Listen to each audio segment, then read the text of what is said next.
Hey everyone, welcome back to my channel. और आज के इस वीडियो में हम बात करने वाले हैं फाइल लूप के बारे में। तो लास्ट लेक्चर में हमने फॉर लूप के बारे में जाना था, और आपने उस लेक्चर को नहीं देखा है तो आप फॉर लूप के लेक्चर को आई बटन पे क्लिक करके देख सकते हैं। तो आज हम समझेंगे कि वाइल लूप का सिंटैक्स क्या है और वाइल लूप काम में क्यों आता है। तो बेसिकली फॉर लूप और वाइल लूप का काम लगभग सेम ही है। हम एक ही चीज़ को रिपीट करने के लिए लूप का यूज़ करते हैं, जैसे कि फॉर लूप, वाइल लूप, लेकिन कुछ सिंटैक्स का कुछ चेंजेस है जो वाइल लूप में हम देखेंगे। और आज हम देखेंगे डू वाइल लूप भी, और वाइल लूप और डू वाइल लूप में क्या चेंजेस हैं, क्या डिस्टिंग्विश करते हैं, हम कैसे डिस्टिंग्विश करते हैं, कब हमें कौन से लूप को यूज करना है, वो सब आज के इस लेक्चर में हम देखेंगे। तो आगे बढ़ने से आपको बता दूं कि ये channel programming with PJ Newton school के कोलैबोरेशन के साथ बनाया गया है। तो आप न्यूटन स्कूल को चेकआउट कर सकते हैं, लिंक आपको उसका डिस्क्रिप्शन बॉक्स में मिल जाएगा। साथ ही में न्यूटन स्कूल एक लॉन्च पैड भी शुरू करने जा रही है, तो उसके फीचर्स को भी आप चेकआउट कर सकते हैं, लिंक आपको उसका डिस्क्रिप्शन बॉक्स में मिल जाएगा। न्यूटन स्कूल एक ऐसा प्लेटफॉर्म है जहाँ पे आप अपनी ड्रीम जॉब की तैयारी कर सकते हैं बिना कोई फी पे किए हुए। आपको फ़ी तभी पे करना होता है जब आपको गारंटीड 5 LPA से ऊपर की जॉब लग जाए, उससे पहले आपको कोई भी फ़ी पे नहीं करना होता है। तो आपको ज़्यादा जानकारी चाहिए न्यूटन स्कूल के बारे में तो आप लिंक पे क्लिक करके चेकआउट कर सकते हैं। अब आगे बढ़ते हैं अपने टॉपिक के साथ। हमारा आज का टॉपिक है वाइल लूप। तो वाइल लूप होता क्या है? तो बेसिकली हमारा एक कोई कंडीशन होगा, अगर वो ट्रू होता है तो हम उस ब्लॉक में एंटर करते हैं। अभी तक हम वही देख रहे थे कि कोई कंडीशन होता है, वो ट्रू हुआ तो हम ब्लॉक में एंटर किए। वही हमने देखा था इफ एल्स में भी, वही देखा हमने फॉर लूप में भी, लेकिन यहाँ पे भी सेम वही चीज़ हो रहा है। जैसे कि यहाँ पे कोई कंडीशन ट्रू हुआ तो हम एक लूप में एंटर करेंगे, और जो भी उसमें स्टेटमेंट्स है उसे हम तब तक एग्जीक्यूट करते रहेंगे जब तक हमारा वो एक्सप्रेशन ट्रू ही रहे। यानी कि जब तक हमारा एक्सप्रेशन ट्रू है तब तक हम स्टेटमेंट को एग्जीक्यूट करेंगे। जब भी एक्सप्रेशन हमारा फॉल्स हुआ हम स्टेटमेंट को एग्जीक्यूट नहीं करेंगे और लूप से बाहर आ जाएंगे। तो बेसिकली इसका क्या है कि अगर कोई कंडीशन ट्रू है तो हम कोई काम करते रहेंगे, तब तक करते रहेंगे जब तक हमारा कंडीशन ट्रू ही रहे। While you are hungry eat sandwiches. तो बेसिकली इसे हम अगर अपने नॉर्मल भाषा में समझे, जब मुझे भूख लगेगी तो मैं सैंडविच खाऊंगा। तो मुझे सैंडविच कब कब खानी है? जब मुझे भूख लगेगी। अगर मुझे भूख रही है तो मैं सैंडविच भी नहीं खाऊंगा। तो सेम ये है कि अगर मुझे भूख लगी तो मैं सैंडविच खा रहा हूँ, अगर भूख नहीं है तो सैंडविच नहीं खा रहा हूँ। तो कोई कंडीशन ट्रू है तो मैं ये काम करूँगा, अगर कंडीशन ट्रू नहीं है तो मैं वो काम नहीं करूँगा और लूप से बाहर निकल के आ जाऊँगा। तो यहाँ पे मैंने दो सिंटैक्स दिखाया है, तो ये सिंगल स्टेटमेंट के लिए है और ये मल्टीपल स्टेटमेंट्स के लिए है। तो मल्टीपल स्टेटमेंट्स के लिए आपको मैंने बताया था कि मुझे कर्ली ब्रेसेस यूज करना होता है तो ही ये भी स्टेटमेंट एग्जीक्यूट होगा, ये भी स्टेटमेंट एग्जीक्यूट होगा। अगर मैं यहाँ पे कर्ली ब्रेसेस को यूज नहीं कर रहा हूँगा और सीधे मैं मल्टीपल स्टेटमेंट्स यूज करूँगा, तो वाइल अगर ये कंडीशन ट्रू हो रहा है तो ये स्टेटमेंट तो एग्जीक्यूट हो जाएगा, लेकिन ये स्टेटमेंट हमेशा एग्जीक्यूट होगा। ये कंडीशन ट्रू हो फॉल्स हो उससे कोई लेना देना नहीं है। जब भी एक्सप्रेशन फॉल्स होगा फिर भी स्टेटमेंट टू हमारा एग्जीक्यूट होता रहेगा अगर हम कर्ली ब्रेसेस का यूज़ नहीं करेंगे।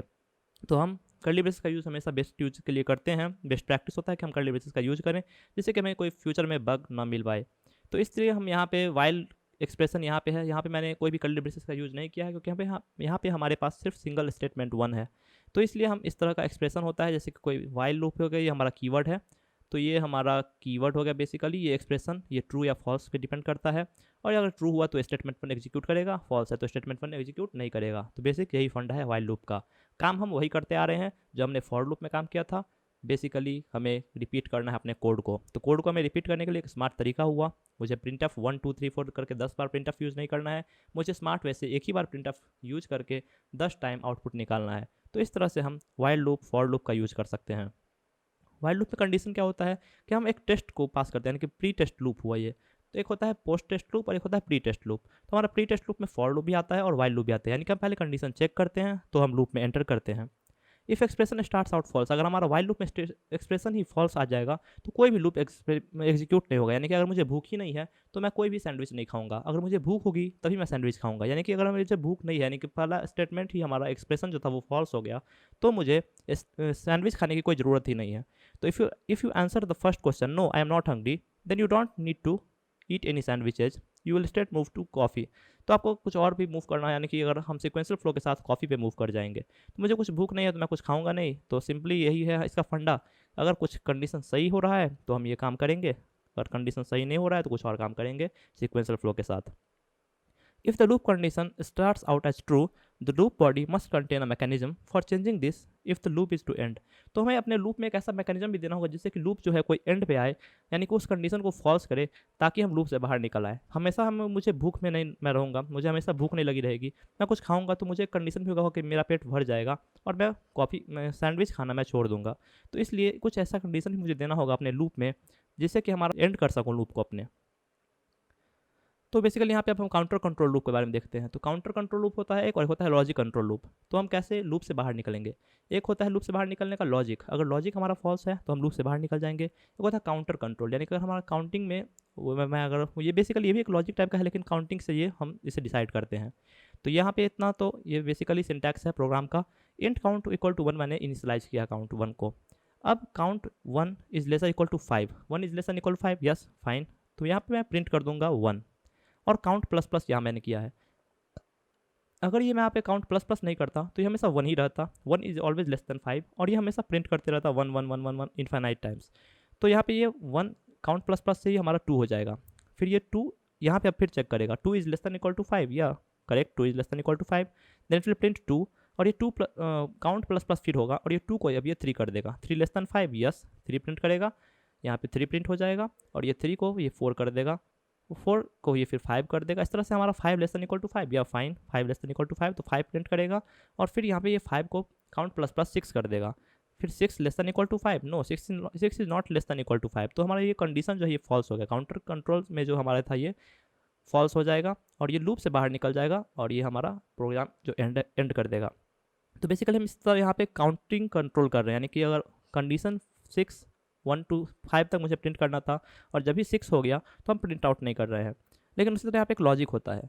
तो लॉजिक में हम कैसे कंट्रोल करते हैं कि कोई भी नंबर मैंने इनपुट मांगा यूजर से, अगर वो नंबर -1 के इक्वल नहीं है तो हम लूप में कुछ एक्शन लेंगे, अदरवाइज हम कुछ एक्शन नहीं लेंगे। तो यहाँ पे ये एक्सप्रेशन यानी कि एक लॉजिक हो गया कि हाँ यहाँ पे अगर ट्रू है तो हम कुछ करेंगे, फॉल्स है तो कुछ और करेंगे, या इसमें हम एंटर नहीं करेंगे, और बाहर निकल के यहाँ पे कुछ जो भी कुछ होगा लाइन उसे हम प्रिंट आउट कर देंगे। तो यहाँ पे हम लॉजिक से कंट्रोल कर रहे हैं, और यहाँ पे हम काउंटिंग से कंट्रोल कर रहे थे पिछले स्लाइड में।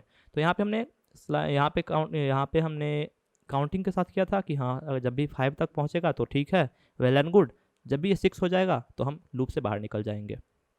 यहाँ पे हमने सेम किया, यहाँ पे एक्सप्रेशन दिया, नंबर अगर -1 के इक्वल नहीं है तो हम कुछ और प्रिंट करेंगे, जब भी नंबर हमारा -1 के इक्वल हो गया तो हम कुछ भी प्रिंट आउट नहीं करेंगे और लूप से बाहर निकल जाएंगे, यानी कि हम लूप में एंटर ही नहीं करेंगे।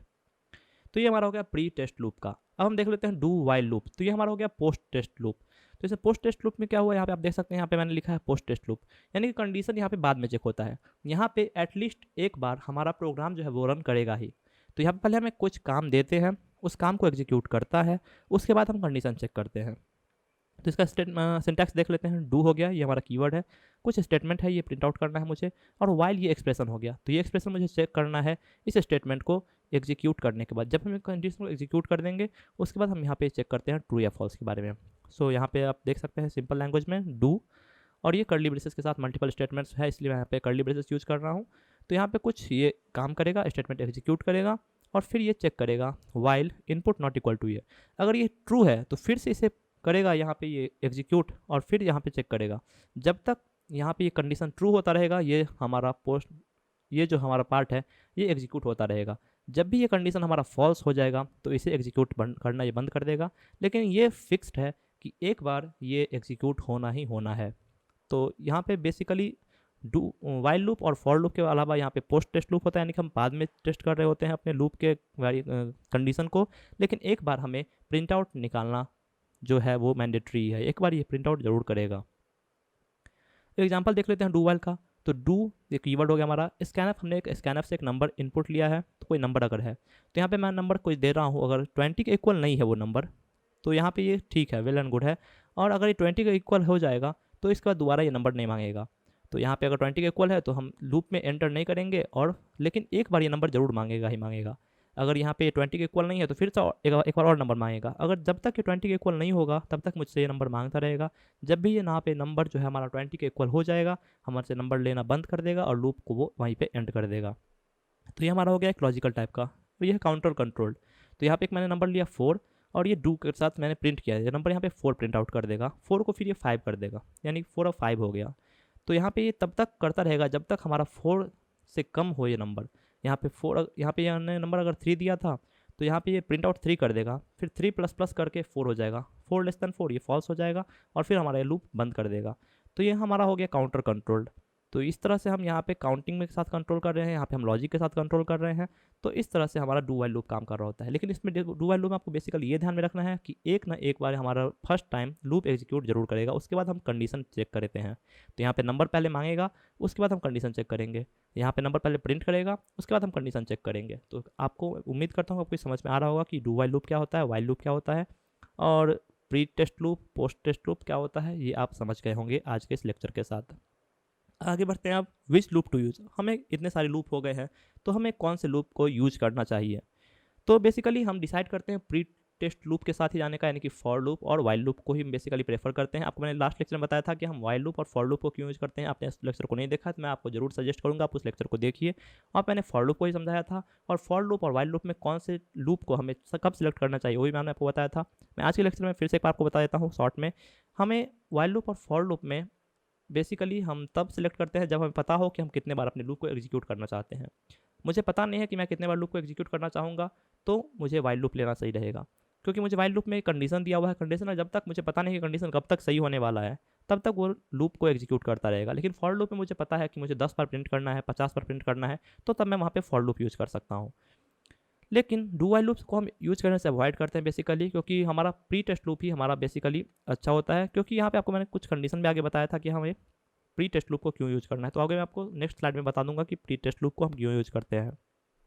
तो डू वाइल लूप का यहाँ पे एग्जांपल्स है कुछ और। तो यहाँ पे पहले हम इनिशियलाइज करते हैं, वाइल टेस्ट और कुछ बॉडी को हमारा जो है एग्जीक्यूट करते हैं। तो ये हमारा फॉर लूप के साथ सेम टू सेम काम कर रहा होता है। यहाँ पे इनिशियलाइज मैंने आपको बताया था लास्ट में, इनिशियलाइज करते हैं और ये टेस्ट करता है कि काउंटर जो हमारा काउंटर कंट्रोल करता है कि ये जब तक कंडीशन सही होगा तब तक इस बॉडी को एग्जीक्यूट करेगा, और फिर इसे एग्जीक्यूट करके मतलब इसे अपडेट कर देगा। यानी कि यहाँ पे आई प्लस प्लस मैंने आपको बताया था लास्ट लेक्चर में, आपको याद होगा। तो आई प्लस प्लस क्या हुआ, इसे अपडेट कर रहा है। यानी कि यहाँ पे अगर मैंने 1 इनिशियलाइज किया था और यहाँ पे टेस्ट कर रहा हूँ मैं 5 से लेस देन हो, तो 5 से लेस देन 1, 5 से लेस देन है, सही है, तो बॉडी को एग्जीक्यूट करेगा। और ये 1 आई प्लस प्लस 1 को 2 कर देगा। 2 5 से लेस है, फिर बॉडी को एग्जीक्यूट करेगा, फिर 2 को 3 कर देगा। 3 5 से लेस है, बॉडी को एग्जीक्यूट करेगा, फिर बॉडी अपडेट कर देगा, 4 हो जाएगा। 4 5 से लेस है, बॉडी को एग्जीक्यूट करेगा, 5 कर देगा अपडेट यहाँ पे। फिर 5 लेस देन 5, ये हमारा स्ट्रिक्टली लेस देन 5 है, तो यहाँ पे फॉल्स हो जाएगा और बॉडी को एग्जीक्यूट नहीं करेगा। तो सेम यहाँ पे डू वाइल को और मैं फॉर लूप को यहाँ पे आपको समझा रहा हूँ कि कैसे दोनों साथ में मतलब आप इसे इंटरलिंक कर सकते हैं। तो हम बेसिकली फॉर लूप और वाइल लूप को ही ध्यान देते हैं। डू वाइल लूप बहुत ही कम यूज़ करते हैं, उसे अवॉइड भी करते हैं यूज़ करना, क्योंकि हमारा जो फॉर लूप है वो अप्रोप्रिएट होता है loop involving initializing and updating a variable. A while loop is better when the conditions are otherwise, and I usually use the while loop for logic control loops and the for loop for counter control loops. जब भी आपको logic हो अपने loop में देना हो तो आप वाइल लूप यूज़ कर सकते हैं, और जब भी आपको काउंटिंग को कंट्रोल करना हो, यानी कि आई प्लस प्लस हो गया, आई लेस देन इक्वल टू 5 हो गया, तो हम उस समय फॉर लूप को यूज़ करते हैं। तो यही बेसिक यहाँ पे जो मैंने आपको बताया, ये स्टेटमेंट जो थर्ड स्टेटमेंट आप देख रहे हैं, ये वही बात कह रहा है कि मुझे पता नहीं है कि कब तक मुझे लूप को एग्जीक्यूट करना है। तो वाइल लूप मुझे पता है कितने बार लूप को एग्जीक्यूट करना है, तो यहाँ पे फॉर लूप हमारा काम कर देगा बेसिकली, और वाइल लूप को हम बेसिकली इग्नोर ही करते हैं। तो इसी के साथ उम्मीद करता हूँ आपको आज का लेक्चर समझ में आया होगा, और आपको समझ में आया है तो चैनल को सब्सक्राइब कर सकते हैं, वीडियो को लाइक कर सकते हैं, अपने दोस्तों के साथ शेयर कर सकते हैं जो सी लैंग्वेज सीखना चाहता हो, प्रोग्रामिंग में न्यू हो। और न्यूटन स्कूल को आप डेफिनेटली चेकआउट कर सकते हैं, लिंक आपको उसका डिस्क्रिप्शन बॉक्स में मिल जाएगा। तो मिलते हैं नेक्स्ट वीडियो में, तब तक have a nice day, bye bye.